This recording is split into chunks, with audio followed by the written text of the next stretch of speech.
Assalamualaikum sahabat Astro, selamat datang di channel Oif Umsu yang nantinya akan membahas seputar astronomi, mulai dari fenomena alam, edukasi, instrumen-instrumen astronomi, dan masih banyak lagi. Untuk itu jangan lupa terus mendukung channel ini dengan cara like, comment, share, and subscribe.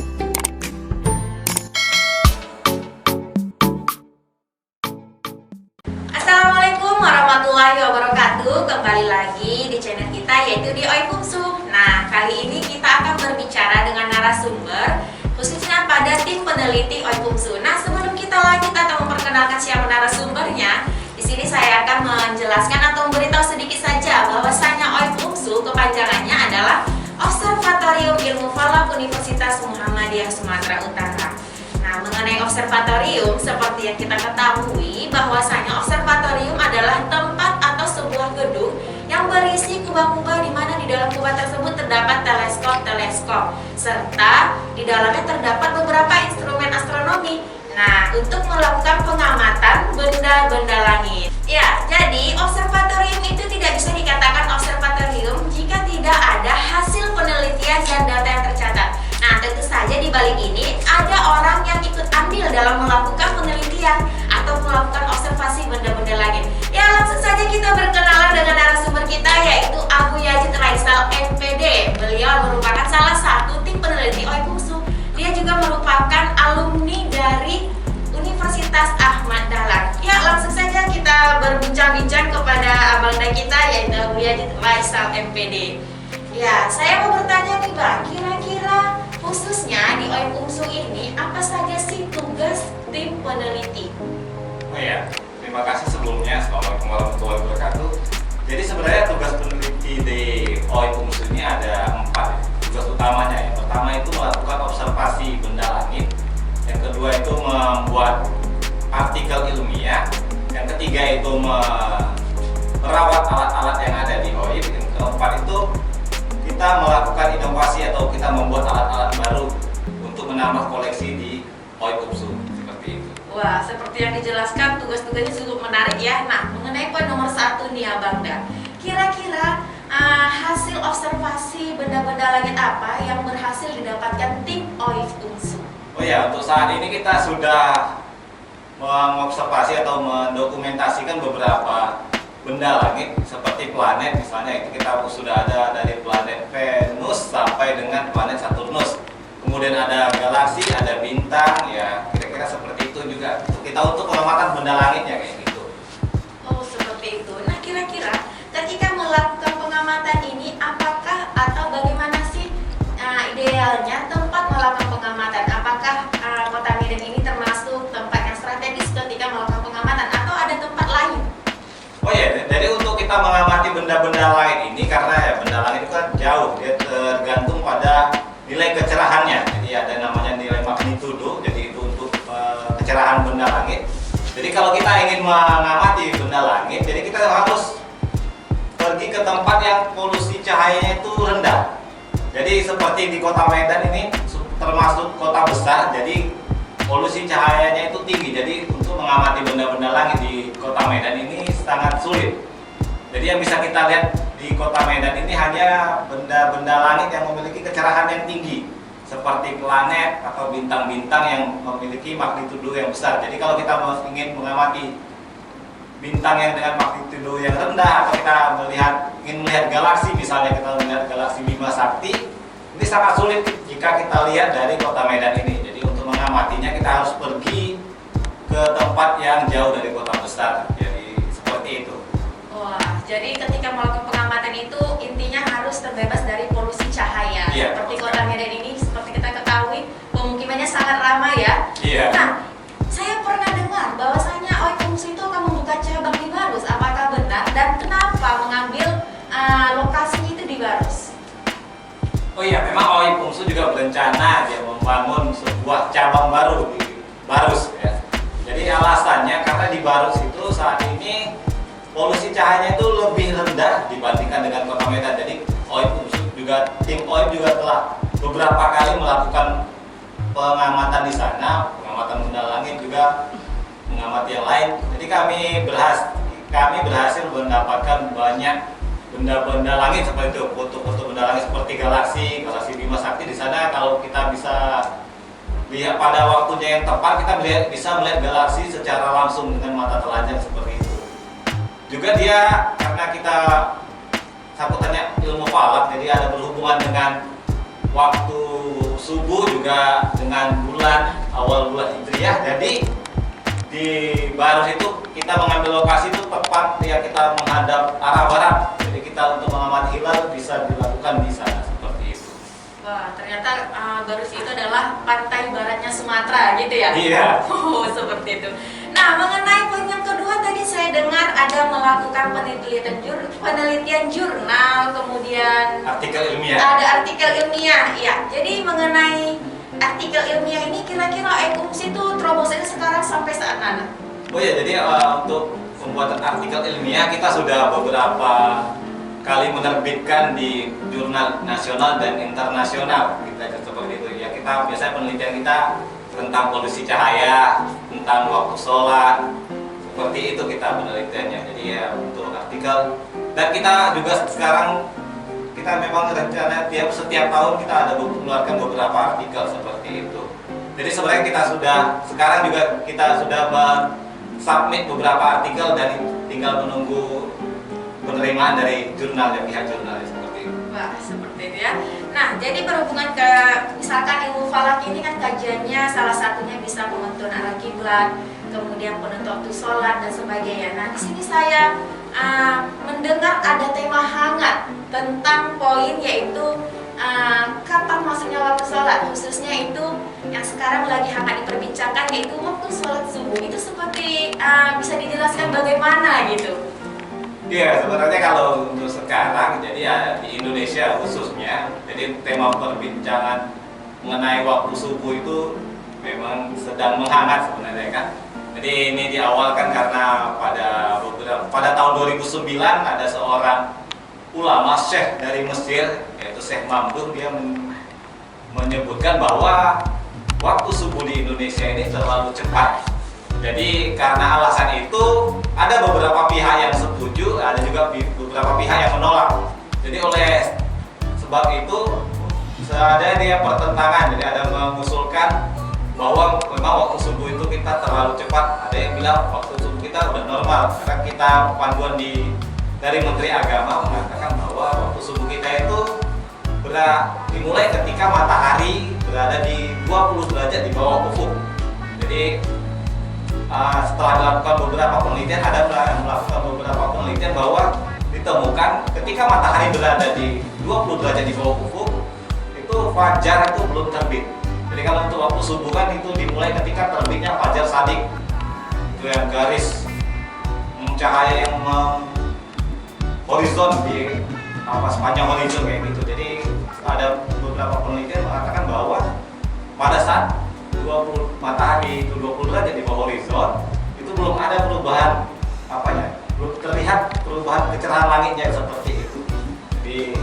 Jadi ya Fungsu juga ikut dalam penelitian waktu subuh itu. Jadi kalau untuk saat ini berdasarkan penelitian yang telah dilakukan di OIB sendiri, di markas OIB dan juga di Barus, kita itu mendapatkan hasil itu fajar itu terlihat pada saat matahari berada di posisi 16 derajat, 16,4 derajat, 16,48 derajat di bawah ufuk seperti itu. Jadi penelitian juga masih terus berlanjut untuk. Berarti itu adalah salah satu tantangan tim peneliti Fungsu untuk melakukan penelitian lanjut mengenai waktu subuh. Iya. Nah, kemudian tadi ada saya dengar juga poin dari tugas tim peneliti itu adalah perawatan alat. Nah, kira-kira idealnya perawatan alat itu kapan dilakukan? Atau berapa hari sekali? Atau ada tips-tips perawatan alat khususnya untuk teleskop? Kalau untuk teleskop, jadi alat teleskop ini kan merupakan alat elektronik dengan juga cermin. Jadi dia untuk merawatnya ya kita harus mengatur sebenarnya suhu dan kelembaban di sekitar teleskop, di ruangan kita tempat menyimpan teleskop. Jadi kalau suhunya terlalu rendah atau terlalu tinggi, atau kelembabannya terlalu besar atau terlalu rendah, nanti dia bisa merusak teleskop. Jadi kan karena teleskop itu kan berdasarkan cermin ya, cermin dan lensa, jadi alat optik. Jadi dia kalau terlalu terlalu panas atau terlalu dingin atau juga terlalu lembab, itu dia bisa merusak cerminnya. Nanti ada jamurnya di alat optik seperti itu. Jadi kita atur suhunya dan kelembabannya juga, jangan lupa kita harus bersihkan dari debu-debu seperti itu. Wah, sangat eksklusif sekali ya, harus memperhatikan teleskop ini. Nah, kemudian ada nggak atau adakah kendala-kendala tim peneliti melakukan tugas-tugasnya ketika saat ini atau khususnya pada saat pandemi? Oh iya, untuk pada pandemi yang sudah langsung kira-kira udah hampir satu tahun lah pandemi. Jadi kalau pada awalnya ketika awal-awal masa terjadi pandemi, memang untuk melakukan pengamatan itu tidak bisa ya, karena kan kita melakukannya di rumah, ada work from home WFH, jadi tidak ada pengamatan sama sekali. Jadi ya kendalanya seperti itu, kita tidak bisa mengamati ke tempat lain karena ada pembatasan, kita harus di rumah saja. Jadi kita untuk pada saat itu kita memang tidak ada melakukan pengamatan benda-benda langit. Tapi setelah ada sedikit kelonggaran, baru kita bisa mengamati benda-benda langit. Mulai dari bulan, apalagi kemarin ada tuntutan dari, kan kita OIF UNSU berada di bawah Universitas Muhammadiyah Sumatera Utara. Nah, Universitas Muhammadiyah ini juga ada hubungannya dengan Muhammadiyah. Jadi kemarin ada dari Muhammadiyah meminta dari OIF UNSU tentang data waktu subuh. Jadi setelah itu kita melakukan penelitian lagi ke Barus. Jadi setelah itu baru kita ada pengamatan lagi. Jadi untuk sekarang memang sudah agak bisa lah, udah lebih bisa kita mengamati, cuma masih ada tetap sesuai protokol dan aturan yang berlaku seperti itu. Nah, seperti itu. Nah, mengenai sekarang sudah dekatnya atau memasuki bulan Ramadan, nah ada nggak atau kira-kira rancangan tim peneliti kira-kira melakukan pengamatan hilal Ramadan itu di mana? Apakah di Kota Medan atau di Garus? Oh iya, kalau masalah pengamatan hilal, kita memang melakukan pengamatan hilal itu setiap bulan. Setiap awal bulan Hijriah itu kita melakukan pengamatan, baik itu di OIF maupun kita pergi ke Barus. Jadi biasanya kalau Ramadan kita itu selalu melakukan pengamatan di markas itu, di OIF. Karena biasanya kita ada bergabung dengan pemerintah seperti dari BMKG atau dari Kementerian Agama di Kota Medan seperti itu. Jadi biasanya kalau untuk mengamati awal bulan Ramadan atau bulan Syawal kita lakukan di markas OIF. Wah, sepertinya podcast kita kali ini kita cukupkan sampai di sini karena waktu kita yang terbatas. Nah, sebelum kita tutup, coba kepada Abangda Abu Yajar Raisal berikan satu atau tips untuk melakukan penelitian yang terbaik. Tipsnya gimana? Potong aja Len. Aku nggak tahu.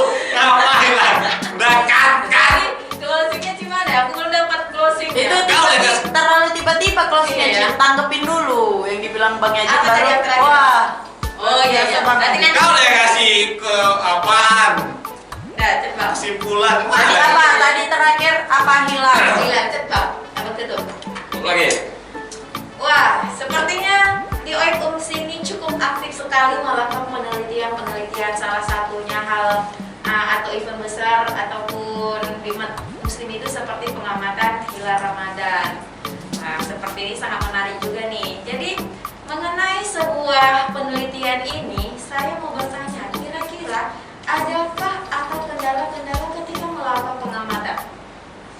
Oh ya, kalau untuk melakukan pengamatan, karena kita ini melakukan pengamatannya itu berdasarkan alam ya, karena kita itu bergantung pada alam. Jadi kalau kita ingin melakukan pengamatan, tapi jika cuacanya tidak mendukung seperti misalnya berawan atau hujan, tentu kita tidak bisa, karena kita hanya manusia, jadi kita tidak bisa mengendalikannya. Jadi kita ya harus menerima aja kayak gitu. Jadi kita harus memilih untuk membatalkannya atau menunggunya saja. Jadi sebenarnya kalau kita melakukan pengamatan, kita harus memikirkan dulu apakah kira-kira nanti pada hari pengamatan apakah bakal ada hujan atau bakal ada awan.